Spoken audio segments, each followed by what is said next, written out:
ಶಾಸಕಾಂಗ ಪಕ್ಷದ ಸಭೆ ಕರೆದಿದ್ದಾರೆ ಸಿಎಂ ಸಿದ್ದರಾಮಯ್ಯ. ಜನವರಿ 13ರಂದು ಸಿಎಲ್ಪಿ ಮೀಟಿಂಗ್ ಅನ್ನು ಇಟ್ಕೊಂಡಿದ್ದಾರೆ. ಸಿಎಂ ನೇತೃತ್ವದಲ್ಲಿ ಆ ಸಭೆ ನಡೆಯುತ್ತೆ. ಅಫ್ಕೋರ್ಸ್ ಬೆಂಗಳೂರಿನ ಖಾಸಗಿ ಹೋಟೆಲ್ನಲ್ಲಿ ಈ ಸಭೆಯನ್ನು ಆಯೋಜನೆ ಮಾಡಲಾಗಿದೆ. ಈ ವೇಳೆ ಶಾಸಕರ ಸಮಸ್ಯೆಗಳನ್ನು ಆಲಿಸ್ತಾರೆ ಸಿಎಂ ಸಿದ್ದರಾಮಯ್ಯ ಅವರು. ಪ್ರಮುಖವಾಗಿ ಶಾಸಕರ ಸಮಸ್ಯೆಗಳೇನಿದ್ದಾವೆ, ಅಭಿವೃದ್ಧಿ ವಿಚಾರದಲ್ಲಿ, ಅನುದಾನದ ವಿಚಾರದಲ್ಲಿ, ಕೆಲ ಮಿನಿಸ್ಟರ್ಗಳ ಮೇಲೆ ಅಸಮಾಧಾನದ ವಿಚಾರದಲ್ಲಿ, ಹೀಗೆ ಅನೇಕ ವಿಚಾರಗಳಿದ್ದಾವೆ. ಕ್ಷೇತ್ರಗಳ ಸಮಸ್ಯೆ ಬಹಿರಂಗವಾಗಿ ಕೂಡ ಕೆಲವಷ್ಟು ಜನ ಹೇಳ್ಕೊಂಡಿದ್ದಾರೆ, ನಮ್ಗೆ ಅನುದಾನ ಸಿಗ್ತಾ ಇಲ್ಲ, ನಮ್ಮ ಕ್ಷೇತ್ರದ ಸಮಸ್ಯೆಗಳನ್ನು ಬಗೆಹರಿಸಲಿಕ್ಕೆ ಆಗ್ತಾ ಇಲ್ಲ ಅಂತ ಹೇಳಿ ಆ ಸಮಸ್ಯೆಗಳೆಲ್ಲವನ್ನು ಕೂಡ ಹೊರಹಾಕ್ತಾ ಇದ್ದಾರೆ. ಹೀಗಾಗಿ ಶಾಸಕರ ಮನವೊಲಿಕೆಗೆ ಸಿಎಂ ಪ್ರಯತ್ನ ಮಾಡ್ತಾರೆ. ಶಾಸಕರು ಬಹಿರಂಗವಾಗಿ, ಸ್ವಪಕ್ಷದ ಶಾಸಕರು ಕೂಡ ಕೆಲವಷ್ಟು ಕಡೆ ತಮ್ಮ ಅಸಮಾಧಾನವನ್ನು ಹೇಳಿಕೊಂಡಿದ್ದರು. ಅನುದಾನದ ಕೊರತೆ ಹೇಳಿಕೆಡಿ ಕೆಲವಷ್ಟು ಆರೋಪಗಳಿದ್ದಾವೆ. ಅದು ಇಂಟರ್ನಲ್ಲಿ ಚರ್ಚೆ ಆದಾಗಲೂ ಕೂಡ ಕೆಲವಷ್ಟು ಬಾರಿ ಚರ್ಚೆಗೆ ಬಂದಿದೆ. ಈ ಶಾಸಕಾಂಗ ಪಕ್ಷದ ಸಭೆಯಲ್ಲಿ ಬಹಿರಂಗವಾಗಿ ಹೇಳಿಕೆಯನ್ನು ಹೇಳಿದ್ದೂ ಉಂಟು. ಯಾಕೆಂತ ಹೇಳಿದರೆ 5 ಪಂಚ ಗ್ಯಾರಂಟಿಗಳೇನಿದ್ದಾವೆ, ಈ ಪಂಚ ಗ್ಯಾರಂಟಿಗಳಿಗೆ ಸರ್ಕಾರ ಅತ್ಯಧಿಕ ಪ್ರಮಾಣದಲ್ಲಿ ಹಣವನ್ನು ವಿನಿಯೋಗ ಮಾಡ್ತಾ ಇದೆ. ಬೇರೆ ಯೋಜನೆಗಳಿಗೆ, ಬೇರೆ ಅಭಿವೃದ್ಧಿ ಕಾಮಗಾರಿಗಳಿಗೆ, ಬೇರೆ ವಿಚಾರಗಳಿಗೆ ಹಣ ಇಲ್ಲ.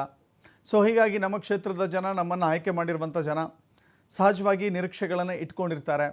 ಸಮಸ್ಯೆಗಳಿಗೆ ಪರಿಹಾರವನ್ನು ನಮ್ಮ ಮೂಲಕ ಕಂಡುಕೊಳ್ಳಲಿಕ್ಕೆ ನೋಡ್ತಾ ಇರ್ತಾರೆ. ನಾವೀಗ ಸರ್ಕಾರದ ಖಜಾನೆಯಲ್ಲಿ ಹಣ ಇಲ್ಲ ಅಂತ ಹೇಳಬೇಕಾ, ಅಥವಾ ನಾವೇ ವಿಫಲರಾಗಿದ್ದೇವೆ ಅಂತ ಹೇಳಬೇಕಾ? ಸರ್ಕಾರದಿಂದ ಅನುದಾನವನ್ನು ತರುವಲ್ಲಿ ನಾವೇ ವಿಫಲರಾಗಿದ್ವಿ ಅಂತ ಒಪ್ಕೊಳ್ಳೋಕ್ಕಾಗತ್ತಾ? ಸೊ ಹೀಗಾಗಿ ಇಂಥ ಅನೇಕ ರೀತಿಯ ವಿಚಾರಗಳಿದ್ದಾವೆ. ಇದೆಲ್ಲವ ಕುರಿತಾಗಿಯೂ ಕೂಡ ಚರ್ಚೆ ಆಗುತ್ತೆ. ಜೊತೆಗೆ ಮೊನ್ನೆ ಅಷ್ಟೇ ಡಿನ್ನರ್ ಮೀಟಿಂಗ್ ವಿಚಾರದಲ್ಲಿ ಬಹಳ ದೊಡ್ಡ ಚರ್ಚೆ ಮತ್ತು ವಿವಾದಗಳು ಸೃಷ್ಟಿಯಾಗಿದ್ವು. ಡಿನ್ನರ್ ಮೀಟಿಂಗ್ನಲ್ಲಿ ಡಿ ಕೆ ಶಿವಕುಮಾರ್ ಅವರನ್ನು ಕೈಬಿಟ್ಟು, ಡಿ ಕೆ ಶಿವಕುಮಾರ್ನವರನ್ನು ದೂರ ಇಟ್ಟು ಸಭೆಯನ್ನು ಮಾಡಲಾಗಿದೆ. ಹೀಗಾಗಿ ನಾಯಕತ್ವದ ಬದಲಾವಣೆ, ಅಂದರೆ KPCC ನಾಯಕತ್ವದ ಬದಲಾವಣೆ ಆಗುತ್ತೆ, KPCC ಅಧ್ಯಕ್ಷರ ಬದಲಾವಣೆ ಆಗುತ್ತೆ ಅನ್ನೋ ವಿಚಾರ ಇತ್ತಲ್ಲ, ಅದಕ್ಕೂ ಹಾಗೂ ಇನ್ನು ಮುಖ್ಯಮಂತ್ರಿ ಬದಲಾವಣೆ ವಿಚಾರಕ್ಕೆ ಸಂಬಂಧಪಟ್ಟಂತೆಯೂ ಕೂಡ ಅನೇಕ ಜನ ಅನೇಕ ರೀತಿಯ ಚರ್ಚೆಗಳನ್ನು ಮಾಡ್ತಾರೆ. ಪ್ರತ್ಯೇಕ ಸಭೆಗಳ ವಿಚಾರದಲ್ಲಿ ಕೂಡ ಯಾವುದೇ ಗೊಂದಲ ಬೇಡ ಎನ್ನುವ ಸಂದೇಶವನ್ನು ಸ್ಪಷ್ಟವಾಗಿ ಸಾರುವಂಥ ಉದ್ದೇಶವನ್ನು ಇದು ಇಟ್ಕೊಂಡಿದೆ. ಜೊತೆಗೆ ವಿಪಕ್ಷಗಳು ಅನೇಕ ರೀತಿಯ ಹೋರಾಟಗಳನ್ನು ಮಾಡ್ತಾ ಇದೆ. ಒಂದು ಕಡೆ ಬೆಳಗಾವಿಯಲ್ಲಿ ಏನಾಯಿತು ಅನ್ನೋದನ್ನು ಕೂಡ ಗಮನಿಸಿದ್ದೇವೆ. ಆ ವಿಚಾರದಲ್ಲಿ ಸರ್ಕಾರ, ಶಾಸಕರು ಯಾವ ರೀತಿ ಸ್ಟ್ಯಾಂಡನ್ನು ತೆಗೆದುಕೊಳ್ಳಬೇಕು ಅನ್ನುವ ಕಟ್ಟುನಿಟ್ಟಿನ ಕೆಲವಷ್ಟು ಸೂಚನೆಗಳನ್ನು ಕೊಡೋರಿದ್ದಾರೆ. ಒಟ್ಟಾರೆ CLP ಮೀಟಿಂಗ್ ಭಾರಿ ಗಮನವನ್ನು ಈ ಬಾರಿ ಸೆಳೀತಾ ಇದೆ. ಮತ್ತಷ್ಟು ಮಾಹಿತಿ ನಮ್ಮ ಪ್ರತಿನಿಧಿ ಶಿವಕುಮಾರ್ ನೀಡ್ತಾರೆ. ಶಿವಕುಮಾರ್, ನೋಡ್ತಾ ಇದ್ದೀವಿ ಒಂದೊಂದು ಕಡೆ KPCC ಅಧ್ಯಕ್ಷರ ಬದಲಾವಣೆ, ಮುಖ್ಯಮಂತ್ರಿಯ ಬದಲಾವಣೆ, ಇನ್ನೊಂದು ಕಡೆ ಅನುದಾನದ ಕೊರತೆ, ಕ್ಷೇತ್ರದ ಸಮಸ್ಯೆಗಳ ಹಾಗೆ ಉಳಿದುಕೊಂಡಿದ್ದೇವೆ. ಇದೆಲ್ಲದಕ್ಕೂ ಕೂಡ ಉತ್ತರ ಕಂಡುಕೊಳ್ಳುವಂಥ ಸಭೆ ಆಗುತ್ತಾ ಇದು? ಖಂಡಿತ ದಶರಥ್, ಯಾಕೆಂದ್ರೆ ಶಾಸಕರು ಈಗಾಗಲೇ ಸರ್ಕಾರದ ವಿರುದ್ಧ ಅಸಮಾಧಾನಗಳನ್ನ ಹೊರ ಹಾಕ್ತಾ ಇದ್ದಾರೆ.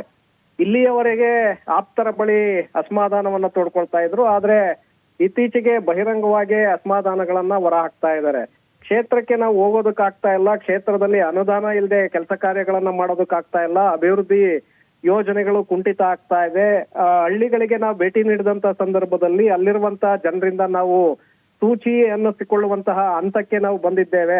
ಹಾಗಾಗಿ ಇದರ ಬಗ್ಗೆ ಸರ್ಕಾರ ಗಮನವನ್ನ ಹರಿಸ್ತಾ ಇಲ್ಲ ಅಂತೇಳಿ ನೇರವಾಗಿ ಮುಖ್ಯಮಂತ್ರಿಗಳ ವಿರುದ್ಧ, ಸರ್ಕಾರದ ವಿರುದ್ಧ ಅಸಮಾಧಾನವನ್ನ ವ್ಯಕ್ತಪಡಿಸ್ತಾ ಇದ್ರು. ಹಾಗಾಗಿ ಇದಕ್ಕೆ ಬ್ರೇಕ್ ಅನ್ನ ಹಾಕಬೇಕು. ಜೊತೆಗೆ ಈಗ ದಲಿತ ಸಚಿವರ ಒಂದು ಸಭೆಗಳು ಏನು ಮೇಲ್ಮೇಲೆ ನಡೀತಾ ಇತ್ತು, ಈ ಸಭೆಗಳಲ್ಲೂ ಕೂಡ ದಲಿತ ಸಮುದಾಯದ ಸಚಿವರು, ಶಾಸಕರ ಒಂದು ಸಭೆಗಳನ್ನು ಕೂಡ ಕರೆಯಲಾಗಿತ್ತು. ಆ ಸಭೆಯಲ್ಲಿ ಒಂದು ಕಡೆ CM ಕುರ್ಚಿಯ ವಿಚಾರದಲ್ಲಿ ಪರಮೇಶ್ವರ್ ತಮ್ಮನ್ನ ಬೆಂಬಲಿಸುವಂತೆ ಆ ಶಾಸಕರಲ್ಲಿ ಮನವಿಯನ್ನ ಮಾಡೋದಕ್ಕೂ ಕೂಡ ಮುಂದಾಗಿತ್ತು. ಸೊ ಇದು ಕೂಡ ಒಂದು ಕಡೆ ಸರ್ಕಾರಕ್ಕೆ ಥ್ರೆಟ್ ಅಂತಾನೆ ಹೇಳ್ಬೋದು.